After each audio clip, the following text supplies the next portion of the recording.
السلام علیکم لسنرز، آئیے ایڈوکیٹ صالحہ عبد الکریم کا ایک اور سنسنی خیز کرائم کیس سنتے ہیں۔ ایسی کوئی خاص بات تو تھی نہیں، بس یہ ہوا کہ چائے میں ذرا دیر ہو گئی، اور ایسی کوئی خاص دیر بھی نہیں ہوئی تھی۔ سلیم تو روز 8 بجے ہی گھر سے نکلتا تھا، اور ابھی 8 بجنے میں 6-7 منٹ باقی تھے۔ بس یوں تھا کہ ناشتہ کرنے کے لیے وقت ذرا کم رہ گیا تھا، تاہم اگر وہ چاہتا تو چائے ذرا جلدی جلدی پی سکتا تھا، ٹوسٹ کھانے کے لیے منہ ذرا جلدی جلدی چلایا جا سکتا تھا، لیکن اس پر تو ایک دم سے چھلاہٹ طاری ہو گئی اور وہ زاہدہ پر برس پڑا۔ کیا دوپہر تک چائے کے لیے بیٹھا رہوں گا؟ اس نے سخت غصے کے عالم میں کہا۔ تم کو تو کسی بات کا احساس ہی نہیں ہے، کبھی تو وقت کا خیال کر لیا کرو۔ دسیوں کام ہوتے ہیں کچن کے، زاہدہ نے بھی تنک کر تلخی کے ساتھ جواب دیا۔ میں کوئی خالی تو نہیں بیٹھی ہوں، صبح سے جب سے اٹھی ہوں بیل کی طرح کام ہی کر رہی ہوں، اور کیا کر رہی ہوں؟ کیا خاک کام کر رہی ہو؟ سلیم زور سے چلایا۔ میں کب ناشتہ کروں گا اور کب دفتر جاؤں گا؟ کتنی دیر تک بسوں میں دھکے کھانے پڑتے ہیں، تب کہیں جا کر دفتر پہنچتا ہوں، اور دیر ہو جانے کی صورت میں افسروں سالوں کی ٹیڑھی آنکھیں دیکھو، مگر تم کو تو کسی بات کی فکر ہی نہیں ہے۔ اچھا، زیادہ جھک جھک مت کیا کرو اور جلدی سے ناشتہ کر لو۔ زاہدہ نے اپنے رویے میں تبدیلی پیدا کرتے ہوئے ذرا نرمی سے کام لیا۔ اسے خود ہی اس بات کا احساس ہو گیا تھا، شوہر دفتر جا رہا ہے، دن بھر کے لیے باہر جا رہا ہے، مارے غصے اور تیش کے عالم میں گھر سے نہیں جانا چاہیے۔ ابھی اچھا خاصا وقت ہے، تم ناشتہ کر کے اطمینان سے دفتر پہنچ سکتے ہو۔ کیا خاک وقت ہے؟ سلیم نے چیخ کر کہا۔ وہ ابتے سے اکھڑ چکا تھا، غصے کا جوالا مکھی اس کے تن بدن کو پھونکے ڈال رہا تھا۔ زاہدہ کے چہرے کے نامہربان تناؤ اور اس کی کڑوی کسیلی باتوں نے سلیم کے غصے میں اور بھی زیادہ اضافہ کر دیا تھا۔ اس نے ایک جھٹکے سے قریب رکھا ہوا اپنا بیگ اٹھایا اور دروازے کی طرف بڑھنے لگا۔ زاہدہ جلدی سے اس کے پاس آ گئی اور اس کو روکنے کی کوشش کرنے لگی۔ وہ نہیں چاہتی تھی کہ اس کا شوہر بغیر کچھ کھائے پیے صبح صبح کیوں ہی گھر سے نکل جائے۔ وہ اسے ناشتے کے لیے روک رہی تھی۔ نہیں کرنا ہے مجھے ناشتہ، سلیم نے اسے جھڑکتے ہوئے کہا۔ کوئی ضرورت نہیں ہے، بہت کر لیا ناشتہ، اور اس کے ساتھ ہی وہ تیزی سے دروازے سے نکل گیا۔ دروازے کو اس نے اتنے زور سے بند کیا جیسے وہ اس کو توڑ ڈالنا چاہتا ہو۔ اس کے جانے کے بعد زاہدہ کچھ دیر تک میز کے پاس کھڑی رہی جہاں ناشتہ رکھا ہوا تھا۔ چائے کی پیالی میں سے گرم گرم بھاپ اٹھ رہی تھی، مکھن لگے ہوئے ٹوسٹ اور آلو کی سبزی ویسے ہی رکھی ہوئی تھی۔ سلیم نے کسی چیز کو ہاتھ نہیں لگایا تھا اور غصے کے عالم میں بگتا جھکتا گھر سے باہر نکل گیا تھا بغیر کچھ کھائے پیے۔ زاہدہ کو یہ بالکل اچھا نہیں لگا۔ سلیم کے ناشتہ کیے بغیر چلے جانے سے اسے واقعی تکلیف ہوئی تھی۔ آدمی صبح گھر سے باہر نکلے سارا دن کے لیے، اور وہ بھی بغیر کچھ کھائے پیے، یہ بھلا کوئی اچھی بات تھی؟ اب اسے اس بات پر افسوس ہو رہا تھا کہ اس نے خواہ بات کو بڑھایا اور جھگڑا کیا۔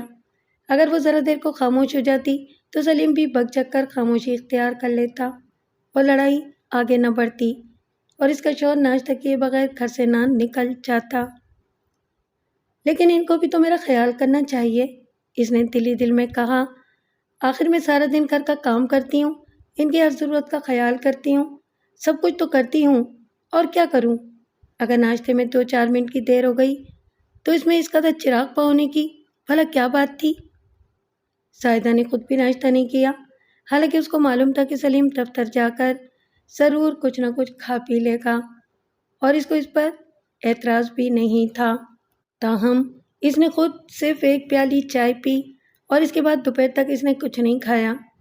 جب دوپہر کے کھانے کا وقت ہوا تب اس نے صبح والے ٹوسٹ آلو کی ترکاری کے ساتھ کھا لیے اور مزید کچھ نہیں کھایا۔ سلیم کی واپسی سے پہلے اس نے بیسن گھول کر رکھ دیا اور کڑھائی بھی گرم ہونے کو رکھ دی۔ اس کے آتے ہی وہ گرم گرم پکوڑیاں تل دینا چاہتی تھی۔ آخر جھگڑے کو بھی تو ختم کرنا تھا۔ وہ صبح کو بالکل بھوکا پیاسا گھر سے چلا گیا تھا۔ سلیم واپس آیا تو اس کے چہرے پر سخت تناؤ کی کیفیت تھی۔ وہ صبح کے جھگڑے کو بھولا نہیں تھا اور نہ اس بات کو بھولا تھا کہ وہ صبح کو ناشتہ کیے بغیر گھر سے چلا گیا تھا۔ زاہدہ نے اس کے آنے کے فوراً بعد ہی جلدی جلدی چائے کا پانی چڑھا دیا اور پکوڑیاں تلنی شروع کر دیں۔ سلیم گھر میں داخل ہونے کے بعد سیدھا ہاتھ منہ دھونے اور کپڑے بدلنے کے لیے چلا گیا تھا، اور جب تک وہ ان تمام کاموں سے فارغ ہوتا اتنی دیر میں زاہدہ نے چائے اور پکوڑیاں تل لیں۔ سلیم کا غصہ ٹھنڈا ہونے میں اور دونوں میاں بیوی کے درمیان معمول کے مطابق تعلقات بحال ہونے میں کچھ وقت لگا۔ رات تک ہی دونوں کے تعلقات معمول پر آ سکے۔ اس کے بعد تقریباً ایک ہفتے تک ان کے درمیان کوئی جھگڑا نہیں ہوا۔ گھر کی فضا پرامن اور پرسکون رہی۔ سلیم صبح کو دفتر چلا جاتا اور دن بھر وہاں گزار کر شام کو گھر واپس آ جاتا۔ پھر شام کو وہ ادھر ادھر گھومنے نکل جاتا اور رات کو گھر آ کر کھانا کھاتا۔ زاہدہ کو اس کی یہ عادت زیادہ پسند نہیں تھی۔ وہ چاہتی تھی کہ دفتر سے واپس آنے کے بعد وہ شام کو گھر پر ہی رہے، اس کے پاس رہے اور کہیں نہ جائے۔ اس بات پر دونوں میں اکثر تکرار بھی ہوتی رہتی تھی۔ اس روز سلیم شام کو جب گھر سے نکلا تو رات کے تقریباً 10 بجے گھر واپس آیا۔ زاہدہ اس کا انتظار کرتے کرتے تھک گئی تھی اور بھری بیٹھی تھی۔ اس رات ان دونوں میں پھر بہت سخت لڑائی ہو گئی۔ زاہدہ نے اس کے دیر سے آنے پر سخت اعتراض کیا اور اسے سخت سست کہنے لگی۔ سلیم نے بھی ترکی بترکی جواب دیا اور دونوں کے درمیان بڑی زور کی لڑائی ہو گئی جو بہت دیر تک جاری رہی۔ زاہدہ نے اس وقت تک کھانا نہیں کھایا تھا۔ وہ سلیم کے انتظار میں تھی، لیکن جب سلیم واپس آیا تو لڑائی شروع ہو گئی اور اس طرح کھانا کھٹائی میں پڑ گیا۔ بہت دیر تک لڑائی جاری رہی اور اس کے بعد وہ دونوں اپنے اپنے بستروں پر ایک دوسرے سے الگ منہ لپیٹ کر پڑے رہے۔ دونوں بھوکے ہی سو گئے۔ اگلی صبح دونوں نے ایک دوسرے سے کوئی بات نہیں کی۔ زاہدہ صبح تڑکے ہی اٹھ گئی تھی اور اس نے جلدی جلدی ناشتہ تیار کر دیا تھا۔ سلیم کے دفتر جانے سے کافی پہلے ناشتہ تیار ہو گیا تھا اور میز پر لا کر رکھ دیا گیا تھا۔ سلیم رات بھر کا بھوکا تھا اور زاہدہ بھی۔ دونوں نے بالکل خاموشی سے ناشتہ کر لیا۔ اس دوران انہوں نے ایک دوسرے سے کوئی بات نہیں کی اور سلیم اپنے دفتر چلا گیا۔ اس روز سلیم کے دل میں سارا دن زاہدہ کے لیے غیظ و غضب کا لاوا پکتا رہا۔ اسے ایسا لگ رہا تھا جیسے وہ اس عورت سے نفرت کرنے لگا ہے۔ کیسی عورت ہے یہ؟ اس کو اپنے شوہر سے ذرا بھی محبت نہیں ہے اور یہ ہر وقت اسے لڑنے کی فکر میں لگی رہتی ہے۔ آئے دن ان کی لڑائیاں ان کی زندگی کا معمول بن گئی تھیں۔ سلیم جتنی دیر دفتر میں رہتا گھر میں بھی سکون رہتا، اور جب وہ گھر میں ہوتا تو کسی نہ کسی بات پر زاہدہ کے ساتھ اس کی لڑائی شروع ہو جاتی تھی۔ لڑائی کے لیے کسی بڑی اہم اور خاص بات کی ضرورت نہیں ہوتی تھی۔ کسی بھی معمولی سی بات پر لڑائی شروع ہو جاتی تھی اور پھر دیکھتے ہی دیکھتے گھر میں ایک سخت کشیدہ صورتحال پیدا ہو جاتی تھی۔ سلیم کی نظروں میں زاہدہ اپنی کشش اور اہمیت کو کھوتی جا رہی تھی اور اس کے دل میں زیادہ سے زیادہ سرد مہری اور بے رخی پیدا ہوتی جا رہی تھی۔ مسلسل بڑھتی ہوئی کشیدگی سلیم کو زاہدہ سے زیادہ دور کرتی جا رہی تھی۔ ان کی شادی آج سے 4 سال پہلے ہوئی تھی اور وہ دونوں ابھی تک اولاد سے محروم تھے۔ سلیم کا تعلق ایک پڑھے لکھے معمولی مڈل کلاس گھرانے سے تھا۔ اس کا باپ ایک ہائی اسکول میں ٹیچر تھا اور اس نے اپنی ساری زندگی بچوں کو پڑھانے کے علاوہ اور کوئی کام نہیں کیا تھا۔ اس کے سر پر ایک بڑے خاندان کی پرورش کا بوجھ تھا اور اس بوجھ کو سنبھالنے کے لیے اس کو بڑی کڑی مشقت کرنی پڑتی تھی۔ وہ دن کے وقت اسکول میں پڑھا تھا اور پھر دوپہر کے بعد اس کی ٹیوشنوں کا سلسلہ شروع ہوتا جو اکثر رات گئے تک جاری رہتی۔ تنخواہ سے زیادہ پیسے تو وہ ٹیوشنوں سے کماتا تھا اور اس کے بغیر کام بھی تو نہیں چل سکتا تھا۔ اتنی بہت سی جانوں کا پیٹ بھرنا تھا اور پھر ٹیوشنز کوئی مستقل تو ہوتی نہیں تھیں، یہ تو آندھی کے آم تھے، بس جتنے بٹور سکتے ہو بٹور لو۔ امتحان ختم ہو جاتے تو پھر کئی ماہ کے لیے بالکل سناٹا طاری ہو جاتا تھا، بس کوئی اکا دکا ٹیوشن ہی رہ جاتی تھی اور پھر اسکول کھلنے کے بعد بھی فوراً یہ سلسلہ دوبارہ شروع نہیں ہوتا تھا۔ کچھ وقت تو انتظار میں ہی گزر جاتا تھا۔ سلیم نے جب سے ہوش سنبھالا اپنے باپ کو جان توڑ محنت کرتے دیکھا۔ اس کی ماں ایک سیدھی سادی گھریلو عورت تھی اور وہ صبح سے لے کر شام تک گھر کے کاموں میں اس پوری طرح الجھی رہتی کہ اس کے پاس اپنے میاں سے لڑنے کے لیے فرصت ہی نہیں ہوتی تھی۔ باپ کی مصروفیات اپنی جگہ تھیں، ماں کی مصروفیات اپنی جگہ تھیں، دونوں اپنی اپنی مصروفیات میں گم رہتے تھے۔ سلیم نے کبھی بھی اپنے ماں کو اپنے باپ سے لڑتے ہوئے جھگڑتے ہوئے نہیں دیکھا تھا۔ اس کے باپ کا رویہ تو اپنی بیوی کی جانب تہکمانہ ہی رہتا تھا، لیکن وہ نیک وقت کبھی پلٹ کر اپنے شوہر کو جواب نہیں دیتی تھی۔ سلیم نے جب سے ہوش سنبھالا تب سے اس نے اپنے خاندان کو معاشی تنگ دستی کا شکار پایا۔ اس کا بچپن غریبی میں گزرا تھا اور اس نے کبھی بھی خوشحالی کا منہ نہیں دیکھا تھا۔ باپ نے اس کی پڑھائی پر خاص طور سے توجہ دی تھی۔ وہ اسے اعلیٰ تعلیم دلوا کر کوئی اعلیٰ افسر بنانا چاہتا تھا۔ وہ خود تو اپنی خواہش اور جدوجہد کے باوجود کوئی اعلیٰ افسر نہیں بن سکا تھا اور اسے محض اسکول ٹیچری پر اکتفا کرنا پڑا تھا۔ اسی کو اپنا مقدر سمجھ کر قبول کرنا پڑا تھا اور اسی کے ساتھ سمجھوتا کرنا پڑا تھا، لیکن اپنے بیٹے کے سلسلے میں اس کے بڑے بڑے خواب تھے۔ وہ اسے اعلیٰ تعلیم دلوا کر کسی اعلیٰ عہدے پر فائز دیکھنا چاہتا تھا، لیکن اس کی زندگی نے وفا نہ کی۔ وہ اپنے اس خواب کی تعبیر حاصل نہ کر سکا اور بہت جلد دنیا سے رخصت ہو گیا۔ کوئی لمبی چوڑی بیماری بھی نہیں جھیلی اس نے، بس چند دن بیمار رہا اور اس کے بعد ختم ہو گیا۔ مرنے والا اپنے بیٹے کے لیے خاصی ذمہ داریاں ورثے میں چھوڑ کر مرا تھا اور سلیم کو یہ ساری ذمہ داریاں پوری کرنی تھیں۔ باپ سے یہی تو اس کو ورثے میں ملا تھا اور اسے اس ورثے کو سنبھالنا تھا۔ اس ورثے کو سنبھالتے سنبھالتے بہت وقت گزر گیا۔ سلیم ٹھیک سے تعلیم بھی مکمل نہیں کر سکا اور کسی اچھی نوکری کے ملنے کا اور افسر بننے کا تو قسمت نے اسے موقع ہی نہیں دیا۔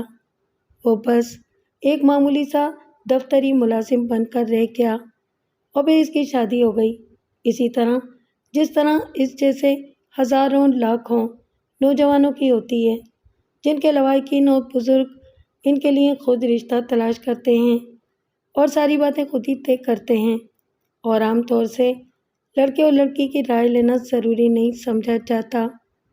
معاملہ صرف وہاں آ کر پیچیدہ صورت اختیار کر لیتا ہے جہاں لڑکے یا لڑکی کی طرف سے کوئی علیحدہ پسند موجود ہو۔ پھر طرح طرح کے ہنگامے بھی کھڑے ہو جاتے ہیں۔ سلیم کی طرح زاہدہ کا تعلق بھی ایک معمولی مڈل کلاس گھرانے سے تھا۔ اس کا باپ شاہد علی ایک پرائیویٹ ادارے میں ملازم تھا اور زیادہ پڑھا لکھا نہیں تھا۔ معمولی سی تنخواہ تھی اور اسی میں کسی طرح لشٹم پشٹم گزارا کرنا ہوتا تھا۔ گزارا تو کسی قدر بہتر انداز سے بھی ہو سکتا تھا، کیونکہ شاہد علی اور اس کی بیوی عائشہ کی صرف 2 ہی اولادیں تھیں اور ان کے علاوہ اور کوئی ذمہ داری نہیں تھی۔ لیکن مشکل تو یہ تھی کہ دونوں بیٹیاں تھیں اور دونوں کی شادیوں کا بوجھ غریب والدین کے کندھوں پر رکھا ہوا تھا۔ والدین کے بھی نہیں، بلکہ عملاً صرف والد کے کندھوں پر۔ گھر کا واحد کمانے والا شخص شاہد علی ہی تھا، اس کے علاوہ اور کوئی کمانے والا تو تھا ہی نہیں۔ کوئی بیٹا گھر میں موجود نہیں تھا۔ لڑکیاں بھی تو پڑھ رہی تھیں اور پڑھنے کے بعد وہ کیا کر سکتی تھیں؟ زیادہ سے زیادہ ٹیچری۔ اس کے علاوہ اور کون سی نوکری ایسی تھی جو لڑکیوں کے لیے مناسب اور آسان ہو سکتی تھی؟ زاہدہ بڑی تھی اور اس سے 1.5 سال چھوٹی عارفہ تھی۔ دونوں بہنیں اسکول جاتی تھیں۔ زاہدہ اپنی چھوٹی بہن سے 2 سال آگے تھی اور دونوں ایک ہی اسکول میں پڑھتی تھیں۔ ان کے والدین کو اپنی زندگی میں جس بات کی سب سے زیادہ فکر تھی وہ ان دونوں کی شادیوں کی تھی۔ لڑکیاں کس قدر تیزی کے ساتھ دیکھتے ہی دیکھتے جوان ہو جاتی ہیں، اس کا عملی مظاہرہ وہ اپنی آنکھوں سے دیکھ رہے تھے۔ ان کی دونوں بیٹیاں جیسے امر بیل کی طرح پڑھ رہی تھیں۔ انہیں تو ایسا لگتا تھا جیسے وہ روزانہ ہی پڑھتی ہوں۔ ہر روز وہ گزشتہ روز کے مقابلے میں زیادہ بڑی اور زیادہ جوان معلوم ہوتی تھیں۔ لڑکیوں کو کم از کم میٹرک تک تو پڑھانا تھا، ضروری تھا۔ آج کل کے زمانے میں بے پڑھی لکھی لڑکیوں کو